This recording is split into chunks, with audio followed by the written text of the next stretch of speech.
This is Joe Malone, and joining me to talk North Iowa Bulls hockey, we have the head coach of the North Iowa Bulls, Nick Bruneteau. Good morning. Good morning, Joe. Thanks for having me. I practiced saying North Iowa Bulls so many times because I didn't want to slip into Mason City Toros, which is the team you coached last year. But here we are, off and running. North Iowa Bulls had the showcase last weekend, and first game out of that was a win for the North Iowa Bulls. The next three were losses. What do you take away from that experience up at the showcase? Oh, I think it's good for our guys to see what we need to fix right out of the gate. So, you come into the season and you have about 2-3 weeks to get ready for that showcase, and you can't cover every item. And for us, it was good to see what we need to refine and what we need to correct, and then also what we need to add. So, I think it was good. I didn't think the boys played poorly in those last 3 games. We outshot some of those teams in those games. It was more just about putting our chances away and owning the momentum swings, and we did a poor job of that over the weekend. Okay. And was that the conversation on the way back? Was that the conversation back once you got to the Mason City arena? Like, when do you start talking about those things with the players? You try to correct short-term fixes over the weekend, and then the long-term fixes, you bring that up after the weekend. So, it doesn't make a ton of sense to bring things up that you don't have time to correct or fix. So it's the biggest thing, Joe, is just respecting the process. You look at the Anchorage game and the Philadelphia game specifically. In those games, we had the better of the chances, and it's doing things the same way all the time. And some games you're going to get rewarded, some games you're not. But that process does matter, and I think that mindset is something we lack right now in those momentum swings, in those big moments of the game. And I think that's something that with our veteran group that it should be there sooner than later, and then with that, helping our younger players into that role and into that setting. Now, speaking of that veteran group, Justin Mexico, honorable mention for Central Division Star of the Week, 3 goals, 1 assist up in the showcase. Pretty good performance from him, and there were a number of Bulls players that kind of had standout weekends. Yeah, Mexico was really good for us this weekend.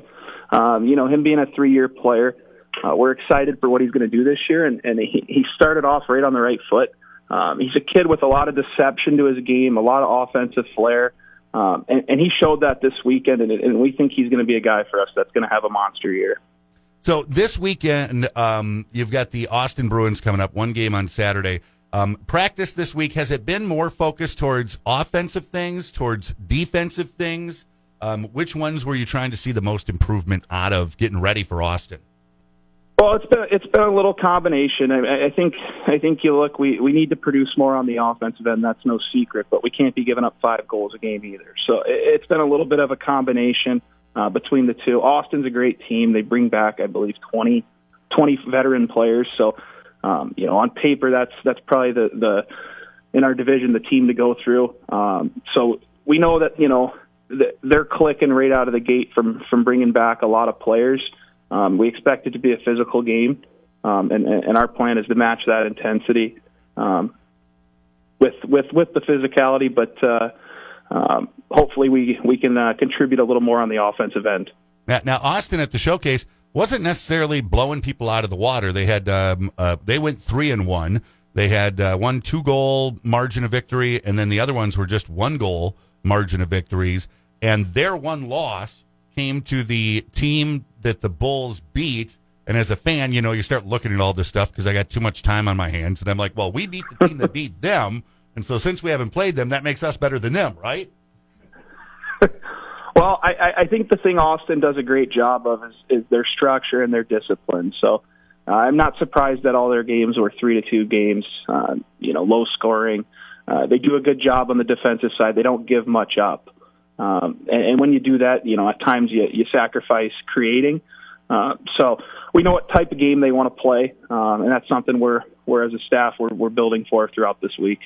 Now, how about for you and Coach Cotton as well, getting ready to go into Riverside Arena? I believe it is the home opener for the Austin Bruins.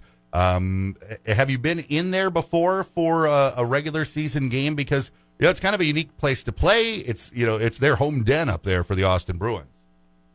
Yeah, we actually have. Me and Marquise have both been out there a few times for Bulls games. Okay. We know it's a good crowd, hostile environment. We are aware of the trash can incident from a couple years ago. So they have great fans. Their fans are passionate, just as ours are, and it's something that having two teams this close in proximity is great for a rivalry. It's great for both sets of fans to be able to get out to road games as well and support their teams. Yes. Yeah. Well, let's hope for a good game and hopefully a Bulls win this weekend up at Austin on Saturday night. Head coach Nick Bruneteau of the North Iowa Bulls, thanks so much for your time. Thanks, Joe. I appreciate it.